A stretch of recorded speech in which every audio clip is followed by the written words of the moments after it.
Hello dear students, आज अपन discuss करने जा रहे हैं ऑर्थोमिक्सो वायरसेस के बारे में। यहाँ पे ये ग्रीक वर्ड है और यहाँ पे ऑर्थो मीन्स होता है स्ट्रेट और मिक्सो मीन्स होता है म्यूकस।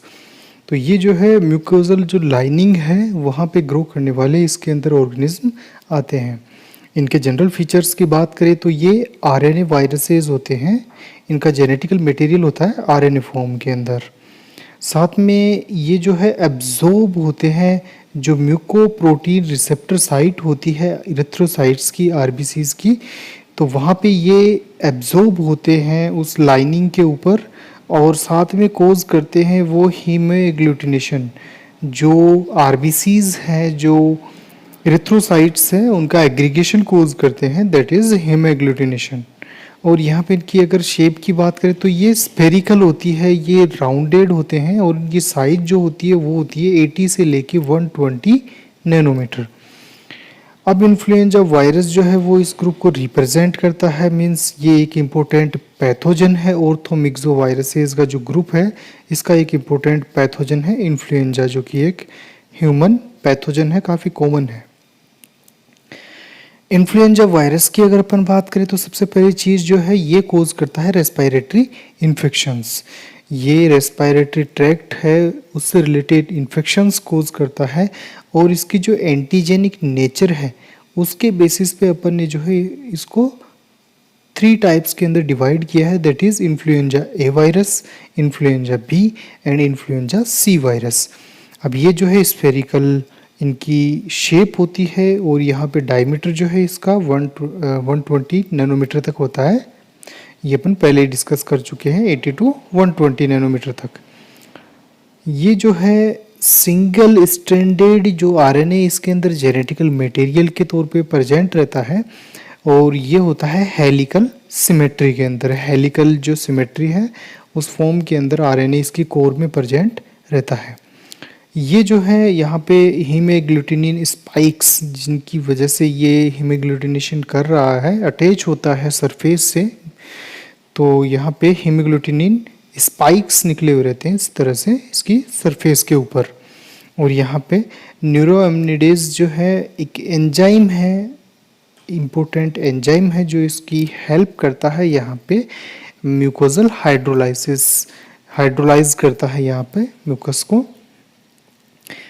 न्यूरोएमिनिडेज जो पेप्लोमर्स है वो इसके सरफेस पे प्रेजेंट होते हैं बिल्कुल इन स्पाइक्स की तरह, और ये जो है इसको बाइंड होने में हेल्प करता है होस्ट सेल से।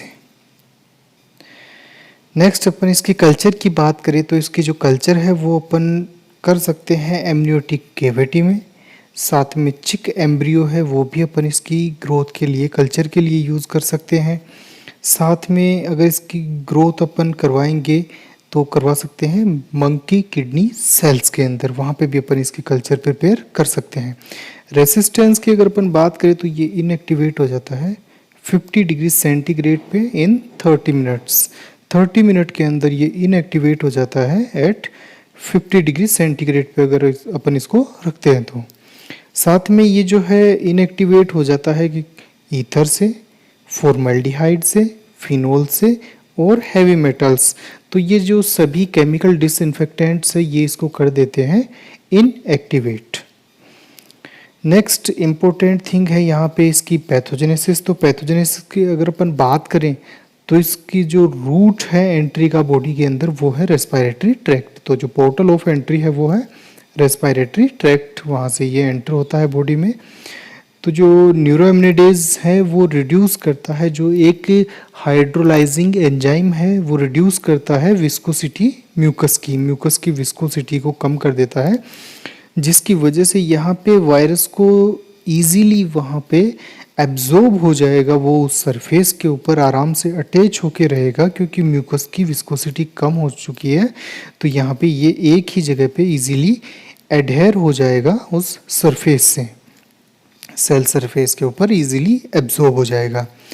अब वहाँ पे एब्जॉर्ब होके ये कोज करेगा damage to the cells of trachea and bronchi. जो ट्रेकिया और ब्रोंकाई है, जो रेस्पिरेटरी ट्रैक्ट है, उसकी जो लाइनिंग है, तो उनकी सेल्स को ये करेगा डैमेज, जो एक तरह से जो सरफेस सेल्स है वो सीलियरी जो मूवमेंट है उसके द्वारा रिमूव करती है फॉरेन पार्टिकल्स को और क्लियर रखती है रेस्पिरेटरी ट्रैक्ट को, तो ये उनको डैमेज करना स्टार्ट कर देता है वहाँ पे एडहेर होके। इंक्यूबेशन पीरियड की बात करें तो सिम्टम्स आने में यहाँ पे 1 से 3 दिन का टाइम लग सकता है।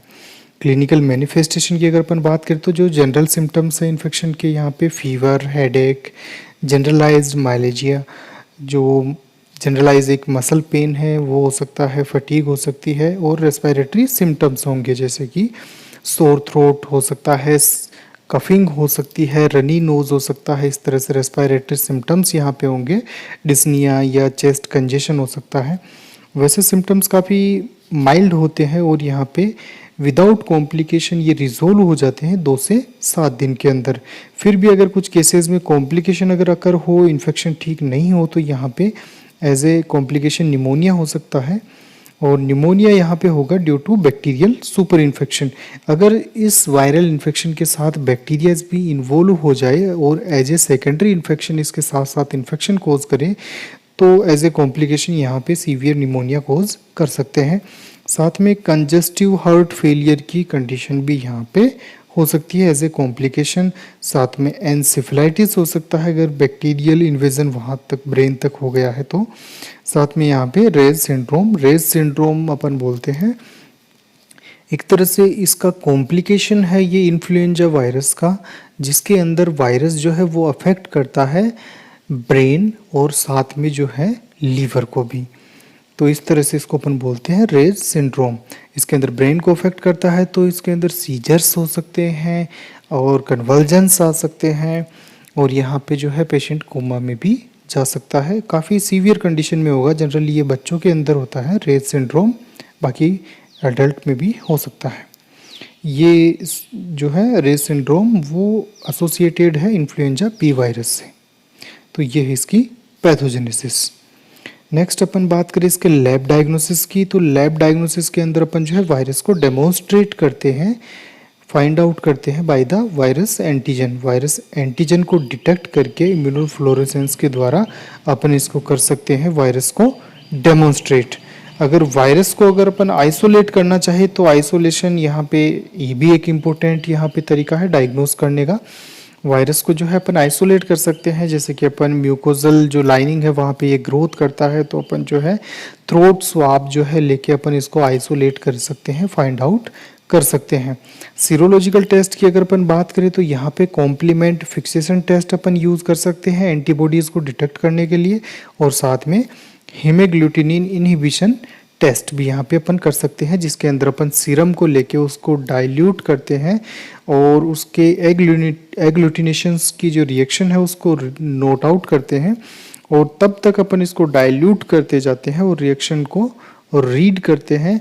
और जो इसका एक हाईएस्ट पॉइंट है जहाँ तक ये रिएक्शन शो कर रहा है, जिस डाइल्यूशन लेवल तक शो कर रहा है उसको अपन बोलते हैं हाई टाइटर।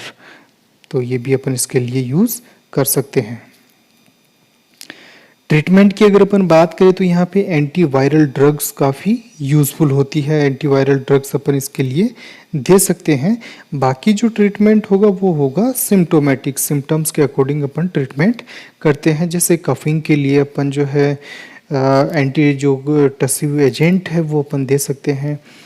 सारा जो ट्रीटमेंट होगा वो होगा सिम्टोमेटिक। फीवर के लिए अपन जो है एंटीपायरेटिक्स यहाँ पे दे सकते हैं और पेन के लिए जो है अपन एनाल्जेसिक्स दे सकते हैं। तो इस तरह से जो पूरा ट्रीटमेंट है वो बेस्ड होगा ऑन द सिम्टम्स। जिस तरह से सिम्टम्स आएंगे उनके हिसाब से अपन ड्रग्स देंगे। बाकी इसके लिए एंटीवायरल ड्रग्स जो है वो काफ़ी यूज़फुल है इन्फ्लुएंजा इन्फेक्शन के अंदर। नेक्स्ट चीज़ अपन बात करते हैं यहाँ पे वैक्सीनेशन की। तो वैक्सीनेशन काफ़ी इंपॉर्टेंट है और इसके लिए अपन यूज़ करते हैं इन्फ्लुएंजा वैक्सीन, जो कि अपन प्रिपेयर करते हैं इनएक्टिवेट करके इस वायरस को फॉर्मेलिन से जो है वायरस को इनएक्टिवेट करते हैं और इसकी वैक्सीन अपन प्रिपेयर करते हैं। और साथ में रिकॉम्बिनेंट लाइव वैक्सीन भी इसके लिए अवेलेबल है। रिकॉम्बिनेंट लाइव वैक्सीन जो कि एक डीएनए रिकॉम्बिनेंट टेक्नोलॉजी से प्रिपेयर्ड की जाती है और होस्ट सेल्स को जो है स्टिमुलेट किया जाता है एंटीबॉडी प्रोडक्शन के लिए। इस तरह से रिकॉम्बिनेंट लाइव वैक्सीन भी इसके लिए अवेलेबल है। बाकी इसका जो वैक्सीनेशन है वो सीजनल वैक्सीनेशन काफ़ी इफ़ेक्टिव है, क्योंकि समय के साथ जो है इस वायरस के स्ट्रेन्स में, स्ट्रक्चर्स में जो है चेंजेस आते हैं, और उन चेंजेस की वजह से जो है अपने को इसका स्टिमुलेशन और साथ में जो सर्कुलेटिंग एंटीबॉडीज़ है वो भी यहाँ पे कम हो जाते हैं। इस वजह से सीजनल जो वैक्सीनेशन है वो काफ़ी यूज़फुल है।